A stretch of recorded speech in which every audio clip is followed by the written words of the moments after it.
Most coaches tell you that cold applying doesn't work today in the age of AI, and that is absolutely not the case. And today's guest is breaking down exactly how she did not network. She didn't tap into her insider contacts. She did not rewrite her resume for each and every job. She actually cold applied through LinkedIn and ended up getting a six-figure offer and going to final stages with two organizations after previously not hearing back for months from her applications. So today I am so excited to bring Jo on the podcast. She breaks down exactly how she landed that six-figure offer that was way above the range that the organization originally said they were hiring for, and how she was able to do this within 3 months. If you've ever wondered, is this even working? This episode is going to reignite that confidence that your offer is on the way and share the exact next steps you need to take to land your next offer. Now, before you even listen in, I want you to know that the first step Jo took in changing her job search around, landing that six-figure offer, and going to final stages with two organizations was she attended my free masterclass. That was the very first step that she took. And you can find the link completely for free in the show notes. So I want you to do that as well right after you tune into this episode. And I can't wait to hear what your biggest insight is. Okay, wait, before we even get into today's episode, I have the most exciting news and I cannot hold it in any longer. I am doing something completely crazy. I am throwing a conference. So I am hosting my very first live event, live podcast taping, and career conference in Toronto on August 14th. So if you have been loving the podcast, you need to be in the room. Career Cravings Live is what it's called, and it's officially happening next month. So it's going to have all of the things, and this is not like a boring, stuffy conference. This is happening in a gorgeous space on King Street. There will be baristas. We will be filming the podcast episodes live. I'm also doing free headshots for everyone that comes with my personal photographer. This piece alone is worth over $250. You will be in the room networking with hiring managers, HR professionals at top companies, and recruiters. And I will also be coaching you live to help you land your next HR role. And we are going to have a delicious lunch together. It's going to be one of those gorgeous summer days where you look back and say, that is when everything shifted for my career. So I just started talking about this and the tickets are going super fast. The tickets are limited and the link is in the show notes. So save your spot today. And I cannot wait to see you live.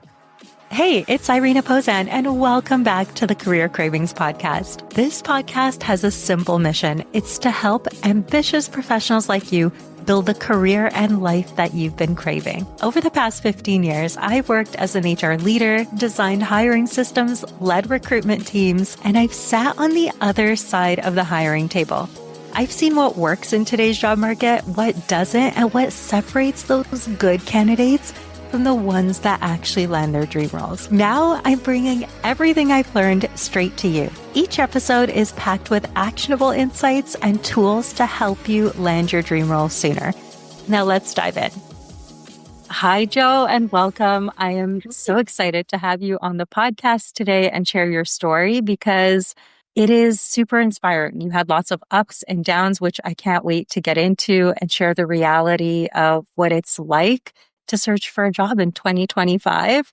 And your story inspires me for a couple of reasons. First, in the age of AI, there's so many coaches and so many people believing that there is no way you could just cold apply with a resume, not be doing any networking, and still land an offer. And we're going to break down how you did that today. And then also, I know you got a super exciting six-figure offer that was higher than your expectations. Yeah. And that only happens for a couple of reasons. So I can't wait to get into what you think that was and how that all worked out for you. So first of all, I know you're starting your big new job literally on Monday. So congratulations. Thank you. What are you most excited about for this opportunity? So what's really exciting for me is that it's a brand new industry. It's an industry I've never worked in before. And that to me is the most exciting part because I love expanding my knowledge and getting into new places where I've never been before, just to be like another notch on my HR belt to just expand everything that I've done before. I've worked in healthcare the most of my career. And this is something that I've never done before. It's in oil and gas. So that's something that I just get to add to my repertoire. So that's the most exciting part to me. I love that. It's making you more well-rounded. It's growth. Mm-hmm. And what I find is those two industries are extremely different, but there are similarities as well, right? Like the shift work, and you'll be able to, I think once you're in there, you'll be like, oh my goodness, okay, this is a lot more similar than maybe I even thought. And cool to get that additional experience. Okay. Yeah. So I know job search in 2025 is not always roses. And I know your path has been like 6 months long, and there were ups, there were downs, and 3 months of that has been inside of HR Star. So I'd love to know, summarize your job search, like the before, the after. How did you get to where you are today? Walk me through kind of where you were before we met. I mean, the best way I can kind of describe it for myself is throwing spaghetti at a wall and hoping something sticks. That was probably the best way that I could describe it. I mean, I was just hoping for something, really. So it was really nothing strategic. It was just hoping for anything. Just throwing applications out there, applying for anything that I thought I would be qualified for, anything that I thought I would be good for, and just really hoping that someone was like, hey, that girl's got it. But really, obviously, nothing was working.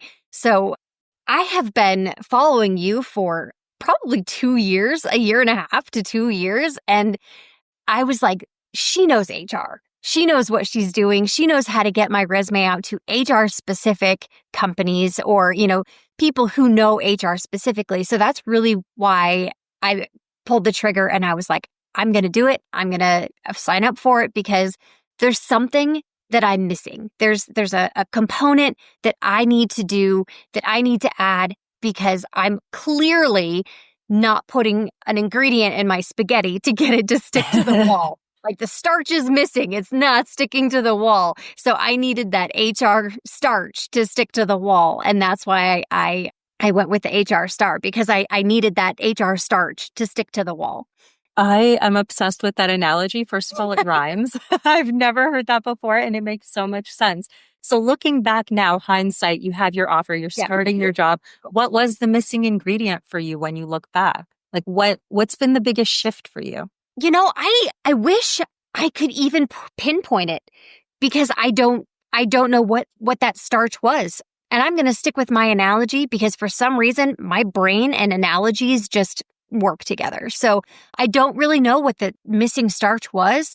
After 6 months of using it, something worked because I have never in my entire life applied for something just on LinkedIn and had it work, ever. And I don't know anyone who has just applied for something on LinkedIn and gotten a position on LinkedIn. I was to the point where I didn't think that was real. Yeah. People post on LinkedIn all the time. And I was like, that's not a thing. People post on there, recruiters look on there, but I don't think you actually get a job by applying through LinkedIn. You can go and find the position on LinkedIn and then go on Workday or go to their website and apply or message the recruiter. But I don't think you can actually just apply through LinkedIn and get it. But that's actually how I got this position, was just applying through LinkedIn. After I already interviewed and they offered me the position, then they were like, oh, by the way, we need you to go apply on Workday because you haven't yet. So I was like, I'm not even in the system. How did I bypass Exactly. this? He was like, yeah, you actually just applied on LinkedIn. The recruiter said that. And I was like, oh, that's how I got this? So I didn't even think that was real until... I love that you're bringing this up because it's such a common myth that I hear. So many people feel exactly the same. They're like, with hundreds and hundreds of applicants on LinkedIn, there's no way my resume will get noticed. And also their past experience tells them the same thing, right? Because like you, applying and applying and applying and nothing is working. And then all of a sudden It does. And it is real. And you see it and you're like, what just happened? Why is that? Right. And it's a couple of things that go into it. But with the hindsight, so of course, your LinkedIn profile matters a lot going into that process, and your resume matters a lot. Now, beyond that, I know we talked about different things like networking, so on. You didn't even use that. You literally cold applied, got the interview, and then they're like, hey, hindsight, can you go in and apply now? So I love that. When did you notice a difference in the recipe, if we're following that same analogy? Like, what started to shift where you're like, okay, I think something is working? What gave you the hint that like you're on the right track? If I'm going to be perfectly honest, I got 2 interviews in 6 months. I got just 2 interviews with 2 different companies. And those are the 2 companies that I went to finals with. Finals. And they both happened after you joined HR Star. Yeah, they did. So they interesting. Did. So I was just applying and applying and applying, and nothing was happening. Nothing was happening at all. But it wasn't until at the end of 6 months that I got these 2 interviews. So what would you say to... Right. And I love also about your story that you went to final stages each time, because that just shows it's like once someone speaks to you, they want to speak to you more and more and more and more. So what would you say was the biggest challenge, like while you're interviewing with these 2 companies, going to final stages, there's multiple rounds. What did you find the most challenging? And then I guess on the flip side, what was simple and what flowed for you? Like give us the real behind the scenes of the process. Yeah. The challenging part for me was, to be honest, the amount of interviews. And there's nothing that I can do about that. There's nothing I can change about that. It's just the sheer number of interviews for each company. So interview fatigue is a real thing. That is an absolute real thing. And I get that. They want to make sure they're getting the right candidate. They want to make sure that they're getting the right fit for their culture. Absolutely, power to them. But it's a real thing for the candidate. So 1,000%. With one company, they had 4 different interviews. One was just the screening. Totally get it. The next was with one hiring manager, which wasn't even going to be the hiring manager for this position. Then they had a panel interview, and then they had another interview with a stakeholder. And it's just so many. And they were one was 1 week, one was the next week, one was the next. Like, it was so far apart. And then with the other, it was 3 different interviews, one with the recruiter, one with a manager, and then one panel interview. And they were all 1 week apart.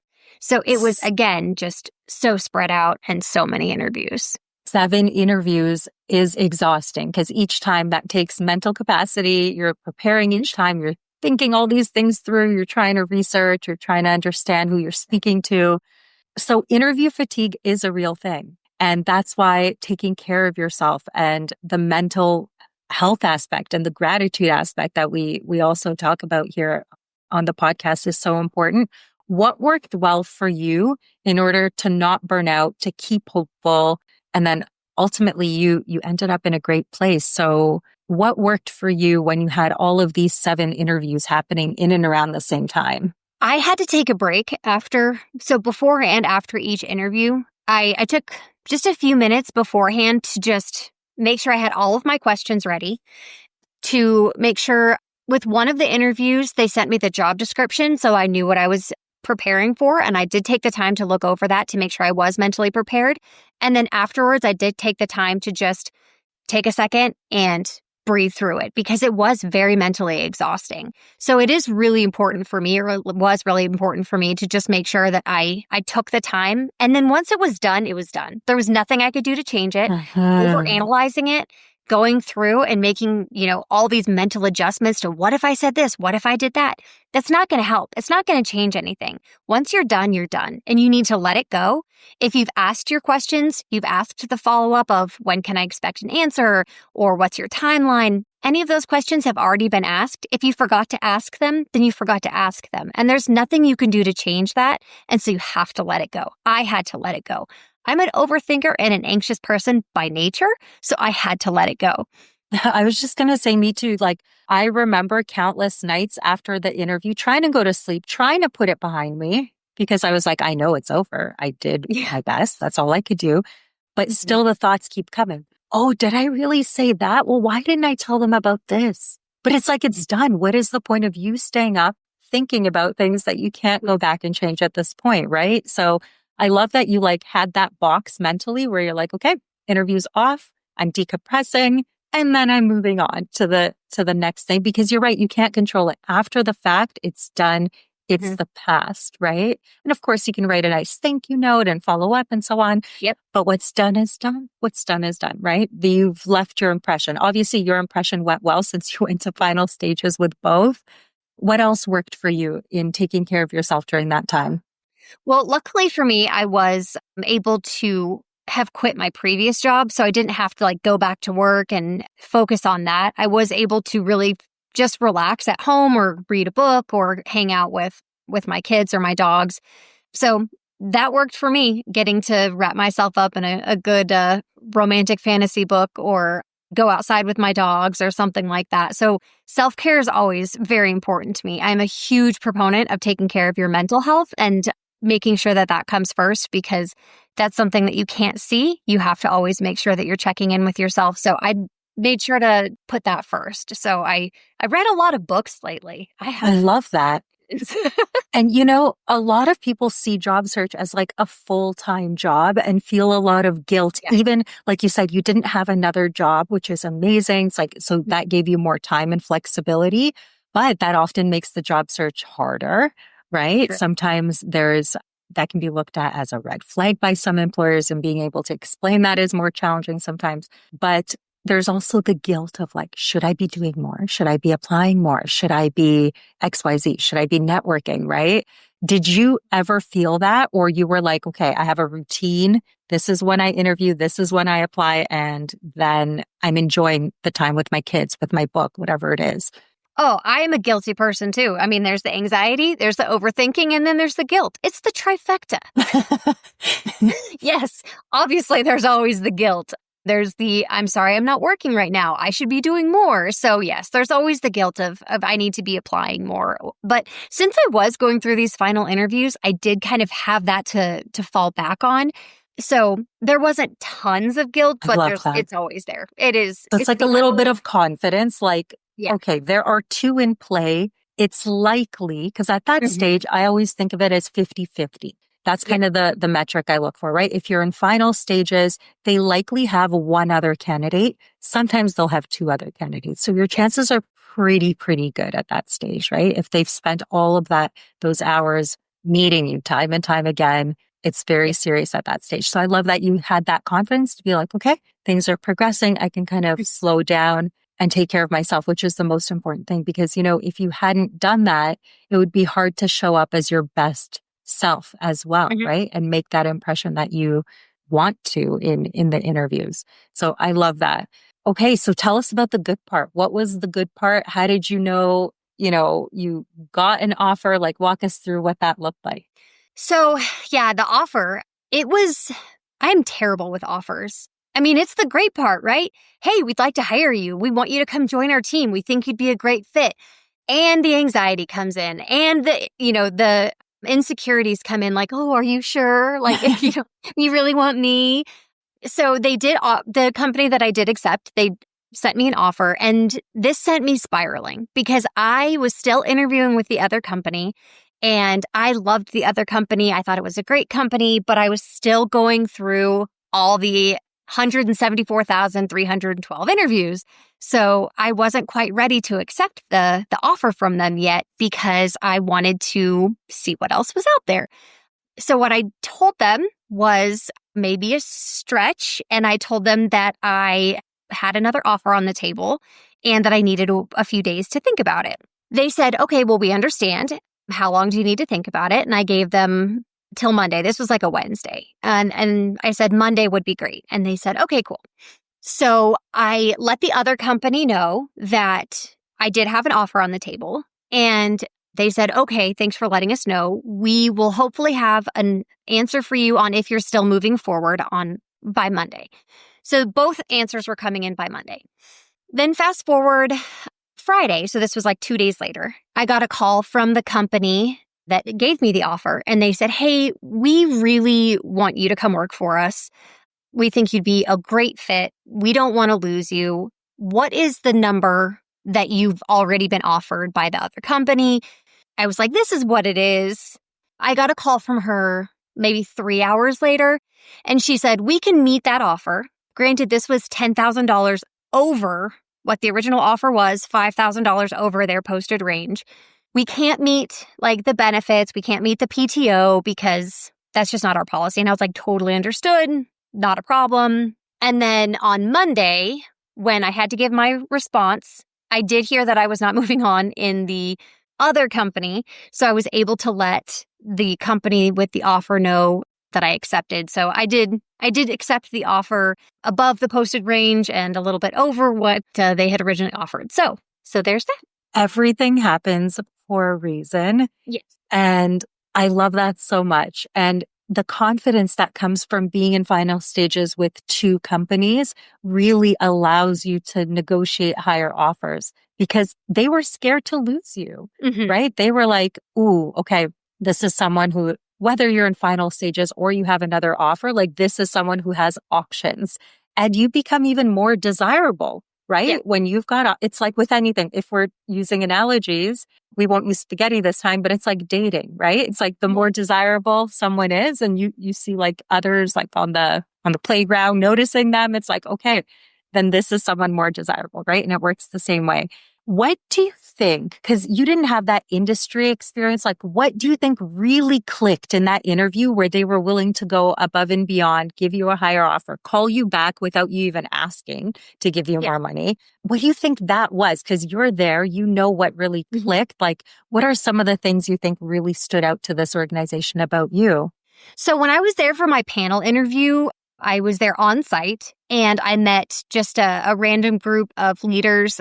And I think my personality really clicked with a lot of the personalities that were there.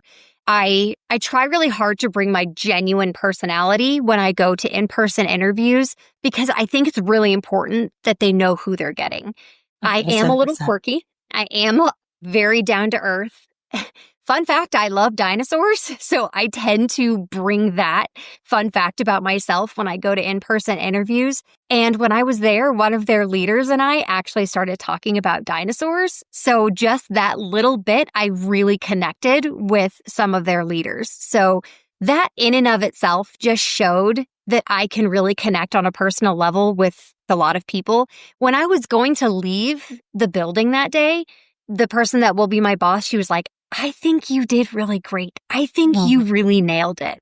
So I was the first in-person interview they had of all of the candidates. And she even stopped me and said, I think you did really great. So I think I was their number one for a long time. I love that. Okay. So final interviews. When I think about a final interview, when I break this down for clients as well, it's like they really are assessing fit and personality a lot more than we think. And they're really, even if they're not saying it, and even if they're still asking about, tell me about a time kind of questions at that stage, but like, you have to think of it. This is fourth interview, right? This is now a group of leaders. So they're really just trying to see if we hire Jo and she comes in on Monday, will we like her here?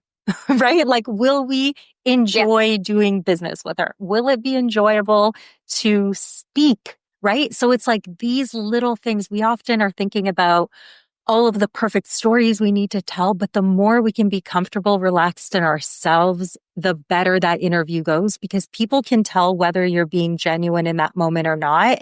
And if there's any friction about, you're trying to hide something or trying to hide your quirks, let's say, right? And try to present yourself as like someone super buttoned up and like someone who you're not, that's going to show through eventually. Yep. Right. So I love that. You put yourself out there and it obviously clicked and you will find your people when you do that too. Right. Yeah. So I love that. And you found your people. Like, what are the odds that someone else wants to talk about dinosaurs? I mean, really, right? Not big. It's not very big. common that someone, it's a weird thing. They asked me what my favorite dinosaur was and I told them.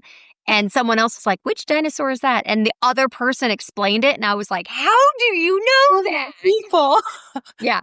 Okay, so I need to share this story because the very similar thing happened to me. I was going into a final interview and it was that moment where the hiring leader had picked me up from the lobby. It was raining hard and she picked me up to walk me to this panel interview room. Okay. And I hadn't prepared what I was going to say, like for small talk. So of course, when you don't prepare, what ends up happening, you end up being just yourself, right? Because it's like, I got nothing else at that point. Right. So we start talking about the weather and it's raining so hard. And I'm like, well, yesterday was so beautiful. Like I think he was my fiance at the time, actually, not my husband, but I'm like, my fiance and I were like driving with the top down. And as soon as I say that, she looks at me and she's like, what kind of car? And all of a sudden she's really into cars. Yeah. And we start talking. And at first I thought, ooh, I'm going too far, because I thought that is something my husband and I at the time used to organize rallies, like exotic car rallies for charity. Cool. On the side. But I always wanted to hide that, especially in an interview, because I'm like completely unrelated to HR. Like, who would want to know this? That's weird. Guess what?